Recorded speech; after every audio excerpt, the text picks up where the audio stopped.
প্রিয় বন্ধুরা, জীবন মানেই নিরন্তর ছুটে চলা। আমরা এই ছুটে চলার পথে আমরা প্রত্যেককে চাই একটু শান্তি, একটু সমৃদ্ধি আর একটু ভালোবাসা। কিন্তু এই শান্তি, সমৃদ্ধি ও ভালোবাসা অনেকটাই নির্ভর করে আমাদের চারপাশে থাকা পরিবেশের উপর। হ্যাঁ বন্ধুরা, আমরা বাস্তুশাস্ত্রের কথা বলছি। প্রাচীন ভারতীয় এই বিজ্ঞান আমাদের শেখায় কিভাবে প্রকৃতির পঞ্চভূতের সাথে সামঞ্জস্য রেখে আমরা আমাদের জীবনকে আরও সুন্দর করে তুলতে পারি। আজ আমরা এমন কিছু বাস্তু টিপস নিয়ে আলোচনা করব যা হয়তো আপনার জীবনের মোড় ঘুরিয়ে দিতে পারে। এটি শুধু কিছু নিয়মাবলী নয়, এটি আপনার জীবনশৈলীর এক নতুন দিক নির্দেশ। তাই মনোযোগ দিয়ে শুনুন, কারণ এই 10 মিনিটের ভিডিও আপনার জীবনকে নতুন করে সাজানোর পথ দেখাবে। 1. জলের অপচয় রোধ করুন। আপনার বাড়িতে কি কোথাও কল থেকে অবিরাম জল পড়ছে, কিংবা ছাদের জলের ট্যাঙ্ক থেকে অনবরত জল উপচে পড়ছে, অথবা হয়তো কোনো পাত্র থেকে জল চুইয়ে পড়ছে? আপাত দৃষ্টিতে এগুলি খুবই ছোট সমস্যা মনে হতে পারে, কিন্তু বাস্তুশাস্ত্র মতে জলের এই ধরনের অপচয় আর্থিক ক্ষতির স্পষ্ট ইঙ্গিত। এটি শুধু জলের অপচয় নয়, এটি আপনার সম্পদ এবং সুযোগের অপচয়। তাই যত তাড়াতাড়ি সম্ভব এই সমস্যাগুলি সমাধান করুন।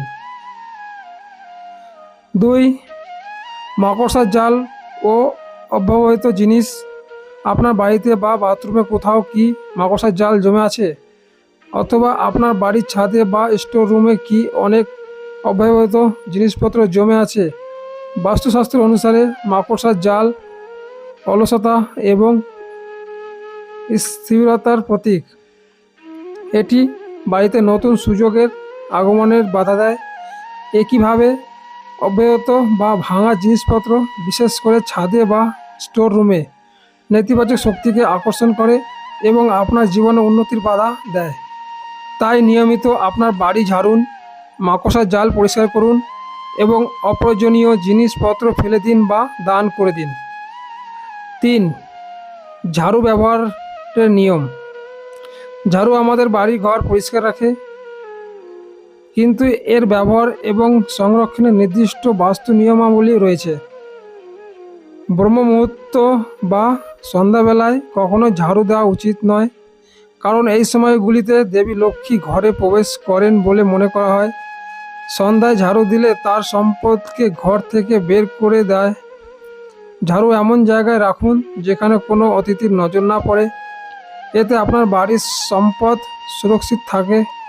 ভুলেও ঝাড়ু বিছানার নিচে রাখবেন না। ঝাড়ুকে সর্বদা লুকিয়ে এবং শুইয়ে রাখা উচিত, খাড়া করে রাখা ঠিক নয়। 4. প্রতিদিন প্রদীপ ও কর্পূর জ্বালানো।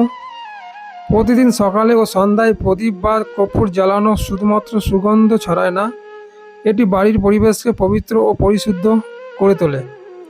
প্রদীপ বা কর্পূরের ধোঁয়া নেতিবাচক শক্তি, ব্যাকটেরিয়া এবং অশুভ প্রভাব দূর করে। কর্পূর জ্বালানোর ফলে দেব দোষ ও পিতৃদোষের শান্তি হয় এবং বাড়িতে ইতিবাচক শক্তির প্রভাব বৃদ্ধি পায়। যদি আপনার বাড়িতে কোথাও বাস্তু দোষ থাকে, তবে সেই স্থানে একটি না জ্বালানো কর্পূরের টুকরো রেখে দিন। এটি বাস্তুদোষের পাশাপাশি মানসিক চাপ কমাতেও সাহায্য করে। 5. লবণ জল দিয়ে ঘর মোছা। সপ্তাহে একবার, বৃহস্পতিবার বাদে, সামুদ্রিক লবণ দিয়ে ঘর মুছলে ঘরে অপূর্ব শান্তি বিরাজ করে। সমুদ্রের লবণ একটি শক্তিশালী পরিশোধনকারী উপাদান, যা নেতিবাচক শক্তি শোষণ করে। এই পদ্ধতিটি আপনার বাড়ির সমস্ত ঋণাত্মক শক্তি দূর করে এবং বাড়িতে ঝগড়া ও কলহের সম্ভাবনা কমায়। এটি দেবী লক্ষ্মীর স্থায়ী নিবাস নিশ্চিত করে এবং বাড়িতে ইতিবাচক পরিবেশ বজায় রাখে। এর জন্য মেঝে মোছার জলে 1 চিমটি লবণ মিশিয়ে নিন এবং পুরো বাড়িতে মুছে দিন। 6. বিছানার অবস্থান ও আয়না। আপনার বিছানার সামনে কি কোনো আয়না আছে? বাস্তুশাস্ত্র অনুসারে বিছানার সামনে আয়না রাখা অত্যন্ত অশুভ। এটি সম্পর্কে ভুল বোঝাবুঝি এবং স্বাস্থ্যের অবনতি ঘটাতে পারে, কারণ আয়না ঘুমের সময় আমাদের প্রতিচ্ছবি প্রতিফলিত করে। যা নেতিবাচক শক্তি তৈরি করে। যদি আয়না সরানো সম্ভব না হয় তবে রাতে এটিকে কাপড় দিয়ে ঢেকে রাখুন। 7. রান্নাঘর। রান্নাঘর সবসময় অগ্নিকোণে হওয়া উচিত। এটি অগ্নি উপাদানের জন্য আদর্শ স্থান। যদি আপনার রান্নাঘর অগ্নিকোণে না হয় তবে বাস্তুদোষ দূর করার জন্য রান্নাঘরের উত্তর পূর্ব কোণে সিন্দুর গণেশের ছবি লাগাতে পারেন। এটি দোষ প্রশমিত করতে সাহায্য করে। যদি আপনার রান্নাঘর অন্য কোনো দিকে হয় তবে সেখানে যজ্ঞরথ ঋষিদেবের ছবি লাগাতে পারেন, যা পবিত্রতা এবং সমৃদ্ধি আকর্ষণ করে। 8. বাথরুম ও টয়লেট। মনে রাখবেন, বাথরুম এবং টয়লেট কখনোই সংযুক্ত থাকা উচিত নয়। এই দুটি রান্নাঘরের কাছে থাকা উচিত নয়। এতে বাস্তুদোষ তৈরি করে যা স্বাস্থ্যের উপর নেতিবাচক প্রভাব ফেলে। বাথরুমে নীল রঙের বালতি এবং মগ ব্যবহার করুন, কারণ নীল রং জল উপাদানের জন্য শুভ।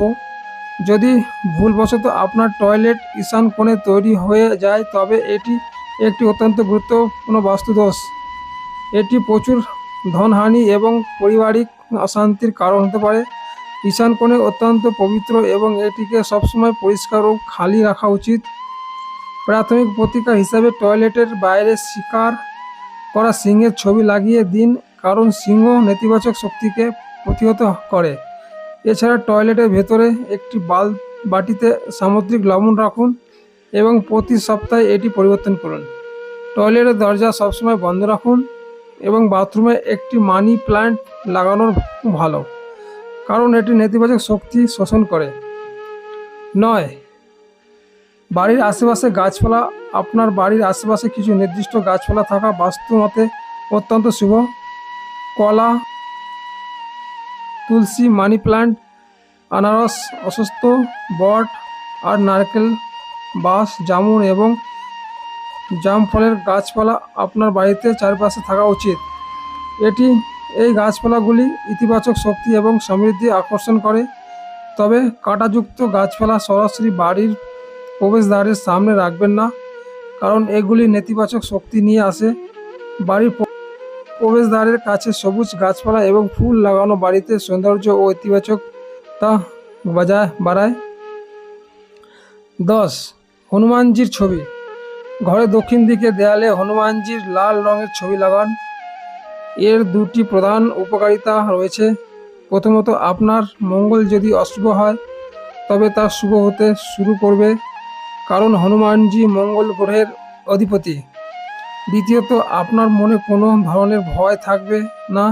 হনুমানজির ছবি আপনাকে সাহস, আত্মবিশ্বাস এবং সুরক্ষা প্রদান করবে। বন্ধুরা, বাস্তুশাস্ত্র শুধুমাত্র কিছু নিয়মকানুন বা কুসংস্কার নয়, এটি একটি প্রাচীন বিজ্ঞান বা আমাদের প্রাকৃতিক পরিবেশের সাথে ভারসাম্য বজায় রাখতে সাহায্য করে। এই ছোট ছোট পরিবর্তনগুলি আপনার জীবনে বড় ধরনের ইতিবাচক প্রভাব ফেলতে পারে। মনে রাখবেন, বাস্তুশাস্ত্রের মূল উদ্দেশ্য হলো আপনার বাড়িতে ইতিবাচক শক্তি প্রভাব নিশ্চিত করা এবং আপনাকে একটি শান্ত, সমৃদ্ধ ও সুখী জীবন উপহার দেওয়া। আমাদের এই আলোচনা আপনার বাস্তুশাস্ত্রের বিভিন্ন গুরুত্বপূর্ণ দিক নিয়ে কথা বললাম। আশা করি এই তথ্যগুলি আপনাদের জীবনে নতুন আলোর দিশা দেখাবে। নিজের বাড়িটিকে বাস্তুসম্মত করে তুলুন এবং জীবনে শান্তি, সমৃদ্ধি ও সুখের অভিজ্ঞতা লাভ করুন। আমাদের এই প্রয়াস যদি আপনাদের ভালো লেগে থাকে তবে ভিডিওটিতে একটি লাইক দিন। আপনার বন্ধু, পরিবার এবং প্রিয়জনদের সাথে এই মূল্যবান তথ্যটি শেয়ার করুন। আপনার একটি শেয়ার হয়তো কারো জীবন বদলে দিতে পারে। আর অবশ্যই চ্যানেলটি সাবস্ক্রাইব করতে ভুলবেন না, যাতে আমাদের নতুন ভিডিও নোটিফিকেশন সবার আগে আপনার কাছে পৌঁছে যায়। আমাদের মূল্যবান সময় দিয়ে ভিডিওটি দেখার জন্য অসংখ্য ধন্যবাদ। নমস্কার।